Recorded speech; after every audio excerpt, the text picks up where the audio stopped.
Hello दोस्तों, अगर आप ऑटो सेक्टर में रुचि रखते हैं तो आपके लिए ये वीडियो है। आज हम फोकस करने वाले हैं टाटा मोटर्स पर।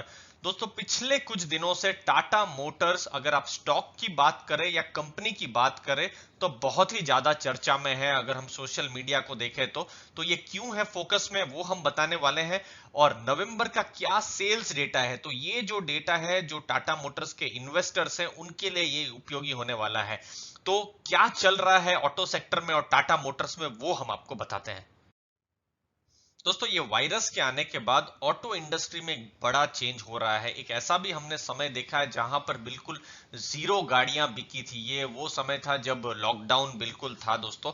तो अभी ये जो डाटा है, ये रसलेन से हमने डेटा लिया हुआ है। अब देखिए, ये मारुति सबसे ऊपर है। अगर आप 2019 नवंबर और 2020 का नवंबर को अगर आप कंपेयर करें तो ग्रोथ हुआ है नेगेटिव। देखिए, गाड़ियां 1,39,133 और अभी 1,35,775 इतनी गाड़ियां बिकी है, 1,35,000 तक, लेकिन जो ग्रोथ है वो नेगेटिव हुआ है। और यहां आपका ध्यान हम आकर्षित करेंगे 3 नंबर टाटा में। देखिए, पिछले साल 10,400 गाड़ियां बिकी थी, जो कि इस साल के नवंबर में 21,641 है। यानी ग्रोथ देखिए, 108% का आप ग्रोथ देख सकते हैं। और बाकी जितने भी टोटल 7 नाम आप देख रहे हैं, 7 नामों में 108% का ग्रोथ कहीं नहीं है। और अगर किसी ने ग्रोथ अच्छा खासा किया है तो वो किया ने किया है। देखिए, 14,000 से 21,000।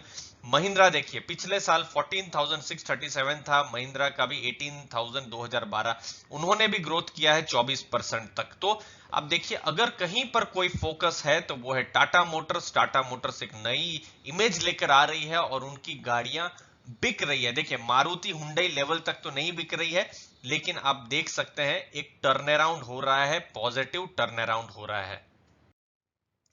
और ये जो टर्न अराउंड है, ये हम स्टॉक प्राइस में भी देख सकते हैं। आप देखिए, ये जो कुछ टर्न अराउंड की खबरें सितंबर अक्टूबर के समय से आनी शुरू हुई है, जेएलआर को लेकर, JLR cash free cash flow positive हो गया है, ये सब खबरें आई हैं। तो देखिए, स्टॉक भी आप देखिए 120 के लेवल के आसपास था और अभी आप 180 के पास स्टॉक को देखेंगे। ये पिछले 1.5 महीने में ही स्टॉक ने इतनी बड़ी उछाल पकड़ी है। अब देखिए, ये मार्च का डेटा है। मार्च तो चलिए हम एक तरीके से आप समझिए कि बिल्कुल ही एक एक्सेप्शनल था, क्योंकि ग्लोबल मार्केट ही पूरा गिरा हुआ था। जब इसका भी स्टॉक प्राइस आप देखिए 65-70 के लेवल तक आ गया था। लेकिन हम यहां पर फोकस करेंगे जब बिजनेस के आंकड़े आने शुरू हुए, ये जो लेवल आप देख रहे हैं, इस लेवल पर, यानी सितंबर अक्टूबर से।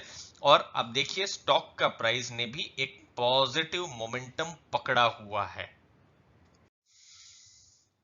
अब जो डाटा आपने थोड़ी देर पहले देखा, वो कार्स का डाटा देखा। अगर आप टोटल टाटा मोटर्स का डेटा देखें, क्योंकि टाटा मोटर्स के कार भी है, ट्रक्स भी है, जो मीडियम हैवी व्हीकल्स है वो भी है। तो आप देखिए, पिछले साल के कंपैरिजन में, ये देखिए ब्लैक कलर में मैं यहां पर सर्कल कर रहा हूं, 26% बढ़ा है। देखिए, पिछले साल अगर आप देखें नवंबर 2019 में 38,057 गाड़ियां बिकी थी, जो कि इस बार बिकी है 47,859। तो ये 26% का इंक्रीज होता है।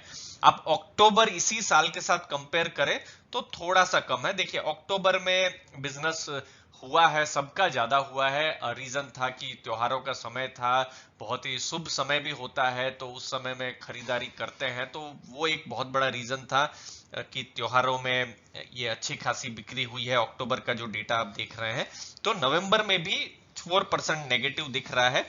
लेकिन हम इसको एक तरीके से, दूसरी तरीके से भी इंटरप्रेट कर सकते हैं कि इसने पकड़ के रखा हुआ है जो भी अपना ग्रोथ था, और स्पेशली पैसेंजर व्हीकल्स में अच्छा खासा ग्रोथ उन्होंने पकड़ के रखा हुआ है।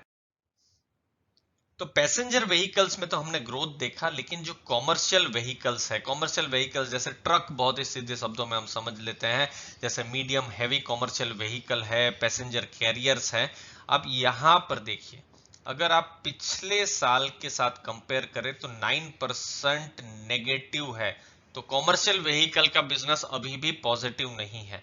तो ये चीज को देखिए। अभी अशोक लेलैंड का भी रिपोर्ट में कुछ देर पहले देख रहा था कि उनकी भी यही हालत है कि उनका भी नेगेटिव सेल्स है। तो ये जो कॉमर्शियल व्हीकल होता है दोस्तों, ये साइक्लिकल स्टॉक्स होते हैं, ये साइकिल में अच्छा करते हैं, साइकिल में खराब करते हैं। तो वही चीज आपको अशोक लेलैंड के भी स्टॉक में देखने को मिलेगी, स्टॉक प्राइस में देखने मिलेगी। तो यहां पर इंपॉर्टेंट है सही साइकिल में स्टॉक के अंदर इंटर करना और सही साइकिल में एग्जिट करना, वो ज्यादा इंपॉर्टेंट होता है। ये स्टेबल बिजनेसेस नहीं होते हैं। स्टेबल बिजनेसेस मतलब, देखिए मैं थोड़ा सा अलग हो रहा हूं लेकिन समझाने के लिए, जैसे समझ लीजिए हिंदुस्तान यूनिलीवर का है या फिर एफएमसीजी का या नेस्ले का जो बिजनेस है, उसमें क्या है कि पता ही है कि साबुन खरीदेंगे ही लोग, भले ही बहुत ग्रोथ ना हो लेकिन साबुन खरीदेंगे ही, तेल खरीदेंगे ही। लेकिन कॉमर्शियल व्हीकल में ऐसा नहीं होता। एक ऐसा 2-3 साल का समय आता है जहां पर बहुत ही पीक में यहां पर खरीदारी होती है और फिर 2-3 साल बिल्कुल खरीदारी नहीं होती है। तो अभी आप बिल्कुल बॉटम साइकिल अभी है, उस हिसाब से आप इसको देख सकते हैं अभी फिलहाल। तो ये अप साइकिल होगी तो आपको स्टॉक में भी वो चीज आपको रिफ्लेक्ट करने मिलेगी। खैर, आप अक्टूबर 2020 के साथ अगर आप कंपेयर करते हैं तो -2% है, मतलब बिल्कुल परफॉर्मेंस को बरकरार रखा है।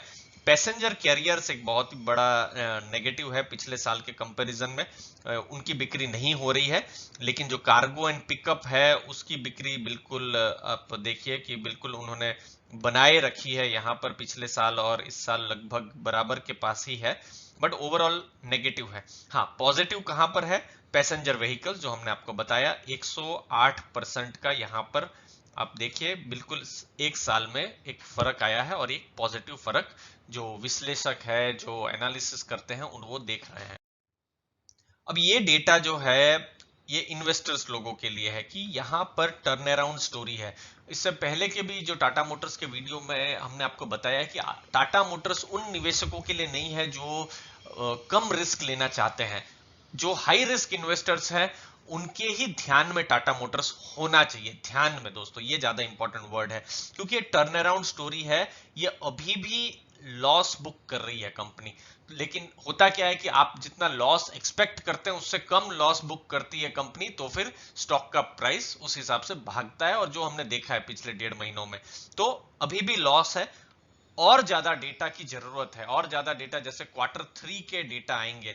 अभी क्वार्टर, ये देखिए चौथे पॉइंट में जाते हैं, Q3 के जब डेटा आएंगे, यानी अक्टूबर नवंबर दिसंबर के जब डेटा आएंगे, टाटा मोटर्स के तो हमारे पास अक्टूबर नवंबर के डेटा आ गए, लेकिन JLR का क्या? JLR के डेटा हमारे पास नहीं है। वो डेटा जनवरी एंड या फरवरी उस समय में आएंगे, जब भी इनकी Q3 का रिजल्ट आएगा तो हमको और ज्यादा क्लैरिटी आएगी कि किस हिसाब से JLR ने काम किया है। JLR जो उनकी जो मेन मार्केट है, जैसे अमेरिका हुआ, यूएस हुआ, या फिर यूरोप हुआ, चाइना हुआ, तो वहां पर गाड़ियां कितनी बिकी है, कैसी बिकी है, तो वो हमको तब पता चलेगा। और तब हम हमारे लिए एक और ज्यादा पता आएगा जब डेटा आएंगे कि हाँ, कंपनी में टर्न अराउंड हो रहा है, सही हो रहा है, सही डायरेक्शन में हो रहा है। फिलहाल जो पॉजिटिव न्यूज ये है कि फ्री कैश फ्लो पॉजिटिव है JLR और टाटा मोटर्स। अगेन, इसके लिए भी कि अगले क्वार्टर में भी क्या फ्री कैश फ्लो वो बरकरार रख सकती है कि नहीं। अगर रख सकती है तो फिर तो बिल्कुल री रेटिंग होगी। CLSA ने 220 का टारगेट भी अभी फिलहाल दिया हुआ है, ये 1 महीना पुराने का टारगेट हम दे रहे हैं। तो अगला जो फोकस रहेगा वो होगा कमर्शियल व्हीकल की साइकिल किस हिसाब से चेंज होती है। पैसेंजर व्हीकल पॉजिटिव तो हो रहा है, और ज्यादा पॉजिटिव कैसा हो सकता है वो रहेगा, और JLR का कैसा परफॉर्मेंस इंडिया के बारे में रहेगा। तो ये बिजनेस के बारे में आप एक तरीके से जान सकते हैं कि इस हिसाब से ग्रोथ हो तो अच्छा है। उम्मीद है आपको वैल्यू मिली होगी दोस्तों। चैनल को जरूर लाइक शेयर सब्सक्राइब कीजिए, बेल बटन जरूर दबा दीजिए दोस्तों, अगर वीडियो में आपको कुछ नया सीखने मिला है तो। धन्यवाद आपके समय के लिए दोस्तों।